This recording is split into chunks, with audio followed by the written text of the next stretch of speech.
شروع اللہ کا نام لے کر جو بڑا مہربان نہایت رحم والا ہے۔ لوگوں اپنے پروردگار سے ڈرو کہ قیامت کا زلزلہ ایک حادثہ عظیم ہے۔ اے مخاطب، جس دن تو اس کو دیکھے گا اس دن یہ حال ہوگا کہ تمام دودھ پلانے والی عورتیں اپنے بچوں کو بھول جائیں گی اور تمام حمل والیوں کے حمل گر پڑیں گے، اور لوگ تجھ کو مدہوش نظر آئیں گے، حالانکہ وہ مدہوش نہیں ہوں گے بلکہ عذاب دیکھ کر مدہوش ہو رہے ہوں گے۔ بے شک اللہ کا عذاب بڑا سخت ہے۔ اور بعض لوگ ایسے ہیں جو اللہ کی شان میں علم کے بغیر جھگڑتے اور ہر شیطان سرکش کی پیروی کرتے ہیں، جس کے بارے میں لکھ دیا گیا ہے کہ جو اسے دوست رکھے گا تو وہ اس کو گمراہ کر دے گا اور دوزخ کے عذاب کا رستہ دکھائے گا۔ لوگوں، اگر تم کو مرنے کے بعد جی اٹھنے میں کچھ شک ہو تو ہم نے تم کو پہلی بار بھی تو پیدا کیا تھا، یعنی ابتدا میں مٹی سے، پھر اس سے نطفہ بنا کر، پھر اس سے خون کا لوتھڑا بنا کر، پھر اس سے بوٹی بنا کر جس کی بناوٹ کامل بھی ہوتی ہے اور ناقص بھی، تاکہ تم پر اپنی خالقیت ظاہر کر دیں۔ اور ہم جس کو چاہتے ہیں ایک میعاد مقرر تک پیٹ میں ٹھہرائے رکھتے ہیں، پھر تم کو بچہ بنا کر نکالتے ہیں، پھر تم جوانی کو پہنچتے ہو، اور بعض قبل از پیری مر جاتے ہیں، اور بعض بڑھاپے کی نہایت خراب عمر کی طرف لوٹائے جاتے ہیں کہ بہت کچھ جاننے کے بعد بالکل بے علم ہو جاتی ہیں۔ اور اے دیکھنے والے، تو دیکھتا ہے کہ ایک وقت میں زمین خشک پڑی ہوتی ہے، پھر جب ہم اس پر مے برساتے ہیں تو وہ شاداب ہو جاتی اور ابھرنے لگتی ہے اور طرح طرح کی بارونق چیزیں اگاتی ہے۔ ان قدرتوں سے ظاہر ہے کہ اللہ ہی قادر مطلق ہے جو برحق ہے، اور یہ کہ وہ مردوں کو زندہ کر دیتا ہے، اور یہ کہ وہ ہر چیز پر قدرت رکھتا ہے، اور یہ کہ قیامت آنے والی ہے اس میں کچھ شک نہیں، اور یہ کہ اللہ سب لوگوں کو جو قبروں میں ہیں جلا اٹھائے گا، اور لوگوں میں کوئی ایسا بھی ہے جو اللہ کی شان میں بغیر علم کے اور بغیر ہدایت کے اور بغیر کتاب روشن کے جھگڑتا ہے اور تکبر سے گردن موڑ لیتا ہے تاکہ لوگوں کو اللہ کے رستے سے گمراہ کر دے۔ اس کے لیے دنیا میں ذلت ہے، اور قیامت کے دن ہم اسے عذاب آتش سوزاں کا مزہ چکھائیں گے۔ اے سرکش، یہ اس کفر کی سزا ہے جو تیرے ہاتھوں نے آگے بھیجا ہے، اور اللہ اپنے بندوں پر ظلم کرنے والا نہیں۔ اور لوگوں میں بعض ایسا بھی ہے جو کنارے پر کھڑا ہو کر اللہ کی عبادت کرتا ہے، اگر اس کو کوئی دنیاوی فائدہ پہنچے تو اس کے سبب مطمئن ہو جائے، اور اگر کوئی آفت پڑے تو منہ کے بل لوٹ جائے، یعنی پھر کافر ہو جائے۔ اس نے دنیا میں بھی نقصان اٹھایا اور آخرت میں بھی، یہی تو صاف نقصان ہے۔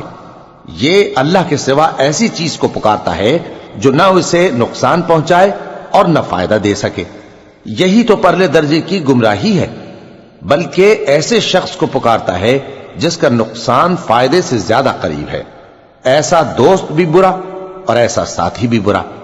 جو لوگ ایمان لائے اور عمل نیک کرتے رہے، اللہ ان کو بہشتوں میں داخل کرے گا جن کے نیچے نہریں بہ رہی ہیں۔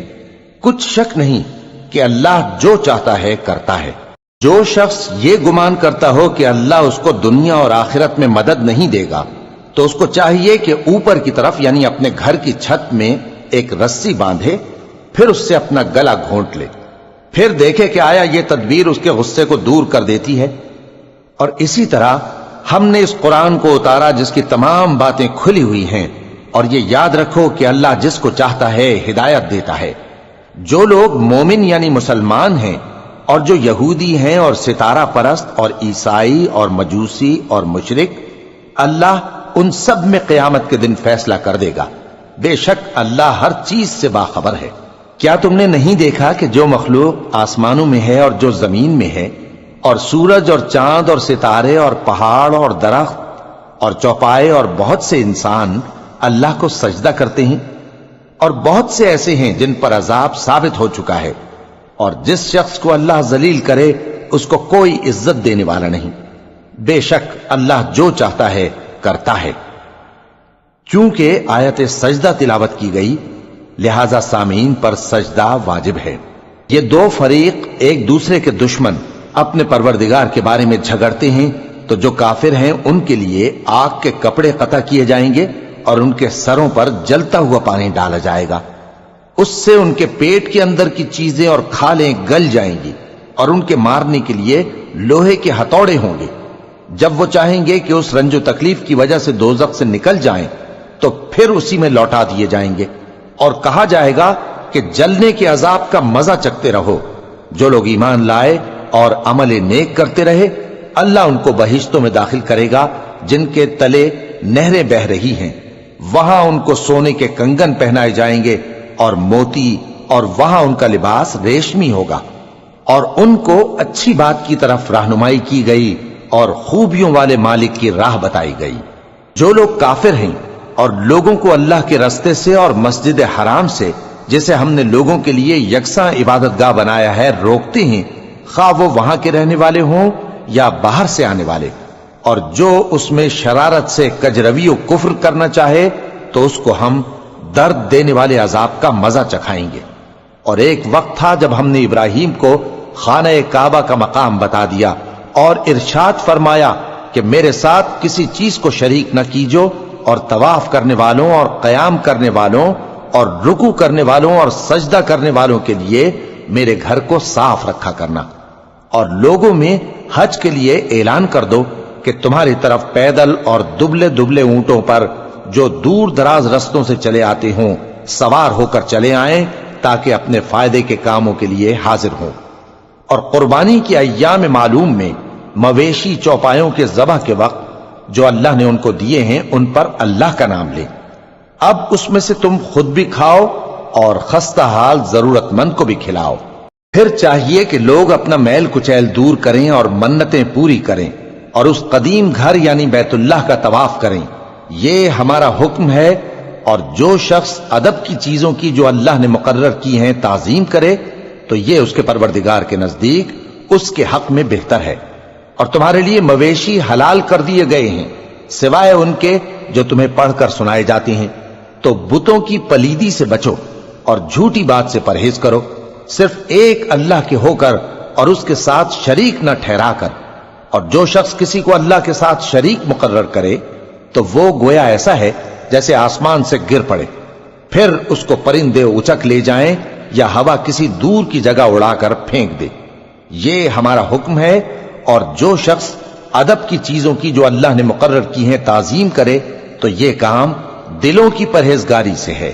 ان میں ایک وقت مقرر تک تمہارے لیے فائدے ہیں، پھر ان کو اس قدیم گھر یعنی بیت اللہ تک پہنچنا اور ذبح ہونا ہے۔ اور ہم نے ہر ایک امت کے لیے قربانی کا طریق مقرر کر دیا ہے تاکہ جو مویشی چوپائے اللہ نے ان کو دیے ہیں ان کے ذبح کرنے کے وقت ان پر اللہ کا نام لیں۔ سو تمہارا معبود ایک ہی ہے تو اسی کے فرما بردار ہو جاؤ اور عاجزی کرنے والوں کو خوشخبری سنا دو۔ یہ وہ لوگ ہیں کہ جب اللہ کا نام لیا جاتا ہے تو ان کے دل ڈر جاتے ہیں، اور جب ان پر مصیبت پڑتی ہے تو صبر کرتے ہیں اور نماز آداب سے پڑھتے ہیں، اور جو مال ہم نے ان کو عطا فرمایا ہے اس میں سے نیک کاموں میں خرچ کرتے ہیں۔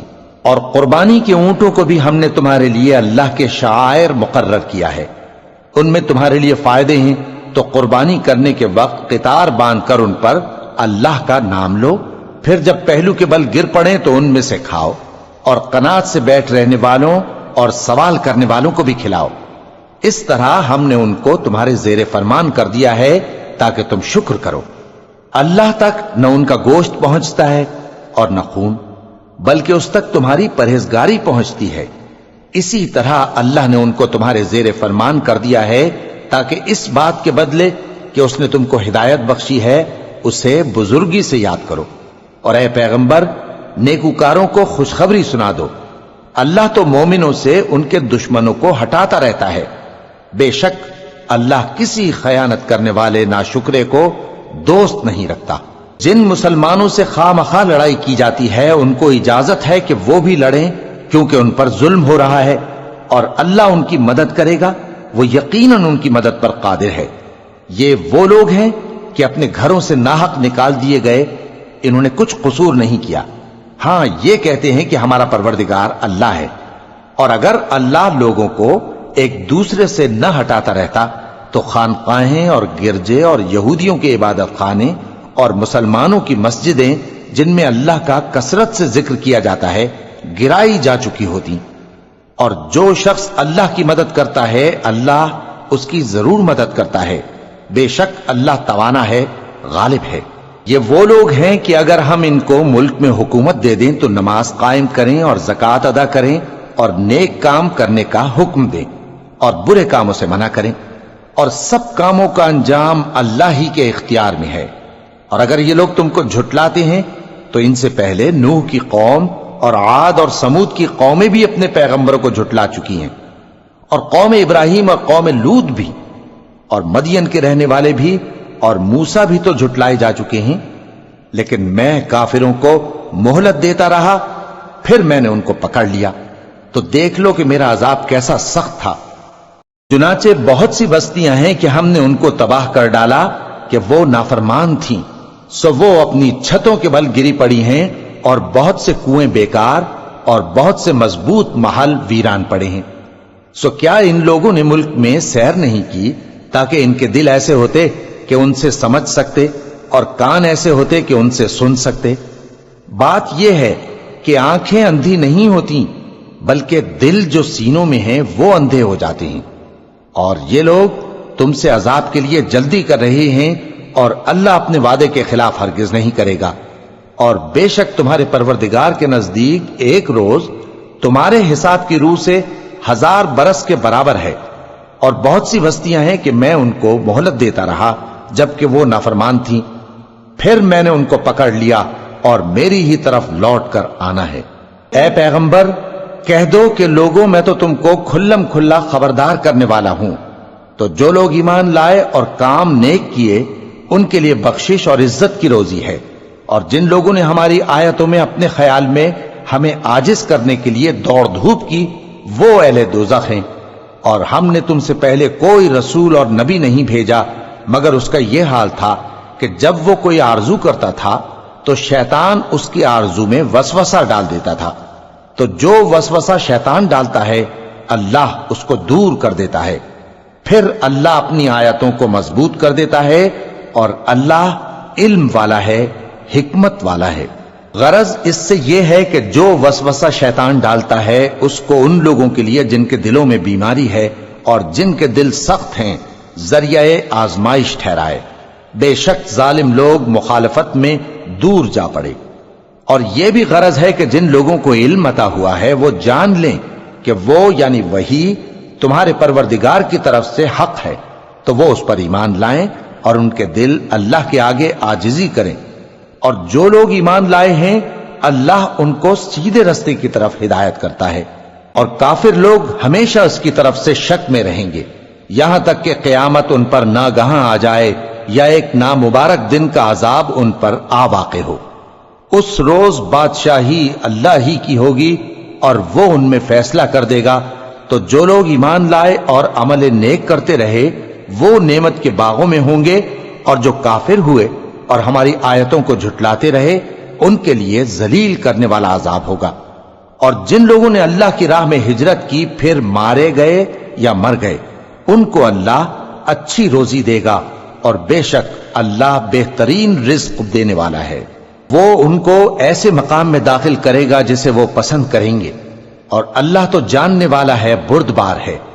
یہ بات اللہ کے ہاں ٹھہر چکی ہے، اور جو شخص کسی کو اتنی ہی ایذا دے جتنی ایذا اس کو دی گئی، پھر اس شخص پر زیادتی کی جائے تو اللہ اس کی مدد کرے گا۔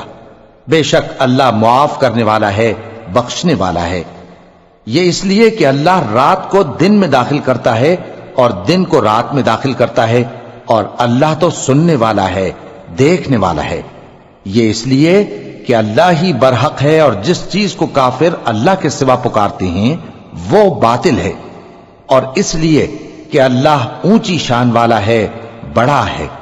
کیا تم نہیں دیکھتے کہ اللہ آسمان سے مے برساتا ہے تو زمین سرسبز ہو جاتی ہے؟ بے شک اللہ مہربان ہے، خبردار ہے۔ جو کچھ آسمانوں میں ہے اور جو کچھ زمین میں ہے اسی کا ہے، اور بے شک اللہ بے نیاز ہے، قابل ستائش ہے۔ کیا تم نہیں دیکھتے کہ جتنی چیزیں زمین میں ہیں سب اللہ نے تمہارے زیر فرمان کر رکھی ہیں، اور کشتیاں بھی جو اسی کے حکم سے سمندر میں چلتی ہیں، اور وہ آسمان کو تھامے رہتا ہے کہ زمین پر نہ گر پڑے مگر اس کے حکم سے۔ بے شک اللہ لوگوں پر نہایت شفقت کرنے والا مہربان ہے۔ اور وہی تو ہے جس نے تم کو حیات بخشی، پھر تم کو مارتا ہے، پھر تمہیں زندہ بھی کرے گا، اور انسان تو بڑا ناشکرا ہے۔ ہم نے ہر ایک امت کے لیے بندگی کی ایک راہ مقرر کر دی ہے کہ اسی طرح وہ بندگی کرتے ہیں، تو یہ لوگ تم سے اس معاملے میں جھگڑا نہ کریں، اور تم لوگوں کو اپنے پروردگار کی طرف بلاتے رہو، بے شک تم سیدھے رستے پر ہو۔ اور اگر یہ تم سے جھگڑا کریں تو کہہ دو کہ جو عمل تم کرتے ہو اللہ ان سے خوب واقف ہے۔ جن باتوں میں تم اختلاف کرتے ہو اللہ تم میں قیامت کے روز ان کا فیصلہ کر دے گا۔ کیا تم نہیں جانتے کہ جو کچھ آسمان اور زمین میں ہے اللہ اس کو جانتا ہے؟ یہ سب کچھ کتاب میں لکھا ہوا ہے، بے شک یہ سب اللہ کو آسان ہے۔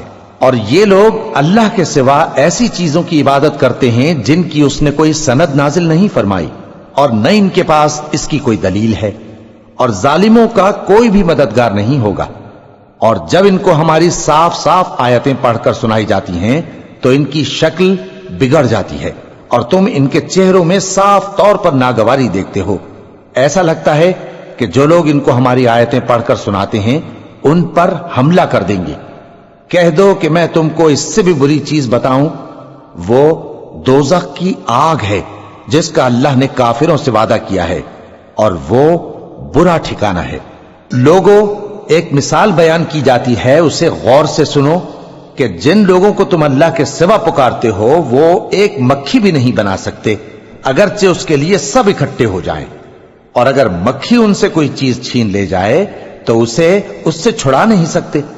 طالب اور مطلوب یعنی عابد اور معبود دونوں گئے گزرے ہیں۔ ان لوگوں نے اللہ کی قدر جیسی کرنی چاہیے تھی نہیں کی۔ کچھ شک نہیں کہ اللہ زبردست ہے، غالب ہے۔ اللہ فرشتوں میں سے پیغام پہنچانے والے منتخب کر لیتا ہے اور انسانوں میں سے بھی۔ بے شک اللہ سننے والا ہے، دیکھنے والا ہے۔ جو ان کے آگے ہے اور جو ان کے پیچھے ہے وہ اس سے واقف ہے، اور سب کاموں کا رجوع اللہ ہی کی طرف ہے۔ مومنوں، رکوع کرتے اور سجدہ کرتے اور اپنے پروردگار کی عبادت کرتے رہو اور نیک کام کرو تاکہ فلاح پاؤ۔ چونکہ آیت سجدہ تلاوت کی گئی ہے لہذا سامعین پر سجدہ واجب ہے، اور اللہ کی راہ میں جہاد کرو جیسا جہاد کرنے کا حق ہے۔ اس نے تم کو منتخب کیا ہے اور تم پر دین کی کسی بات میں تنگی نہیں کی، اور تمہارے لیے تمہارے باپ ابراہیم کا دین پسند کیا۔ اسی اللہ نے پہلے یعنی پہلی کتابوں میں تمہارا نام مسلم رکھا تھا، اور اس کتاب میں بھی وہی نام رکھا ہے۔ تو جہاد کرو تاکہ پیغمبر تمہارے بارے میں گواہ ہوں اور تم لوگوں کے مقابلے میں گواہ رہو۔ سو مسلمانوں، نماز قائم کرو اور زکوٰۃ دو اور اللہ کے دین کی رسی کو پکڑے رہو، وہی تمہارا دوست ہے۔ سو وہ کیا خوب دوست ہے اور کیا خوب مددگار ہے۔